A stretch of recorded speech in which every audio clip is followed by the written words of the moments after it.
Action News investigator Scott Lewis taking on a red-hot topic in his story tonight at 11. An investigation into Detroit firefighters drinking on the job. Stephen Clark and Scott Lewis join us now. Stephen and Scott? Yeah, we're going to take an unusual step here. Instead of showing you what you've got so far tonight, there has been some clips already on the web and on our Facebook page and so forth. It's getting a lot of buzz. Also, unfortunately, Scott, this has resulted in a threat against you. You want to explain what happened? Well, after we posted the story, the preview on the web, we did get a lot of buzz there, but I got this email that was kind of disturbing from a Detroit firefighter.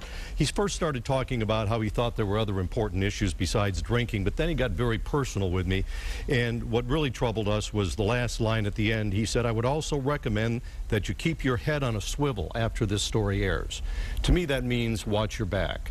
I considered that a threat. My boss has considered that a threat, so we made a report with the Southfield Police. We sent a copy to the city, and it's now in the hands of the mayor's chief assistant. And the thing is, Stephen, I'm not really afraid of this guy. I really don't think he was going to do anything to me, but we can't be intimidated out of doing our jobs. Now, we know who this is, and we're not going to name him right now. Certainly give him a chance to explain himself to police and so forth. We know who he is, though. Right, we do know who he is. All I had to do is put his email address into Google, and I got a list of active firefighters and their email addresses, and he was right there. Okay, so a little bit about this story then, the problem of drinking on the job. I've gotten a couple of emails about this myself, and somebody said, come on, it's a small problem, why focus on it? Why is it important to focus on this? Well, I really don't think it's a small problem. I think it's a big problem. It's been going on for decades. The public hasn't heard much about it, but I've been hearing from sources for years about firefighters being drunk on the job, about drinking, getting behind the wheel of fire trucks, even parties in the firehouses complete with female entertainment. This is a safety issue. It's a safety issue for the firefighters themselves and for their colleagues. They depend on each other to save each other's lives.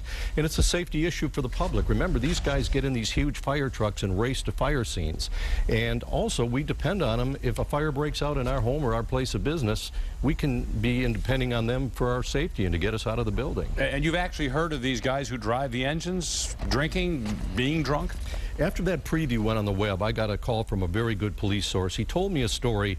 He was patrolling downtown. It was while the Red Wings were in the playoffs by the town pump bar.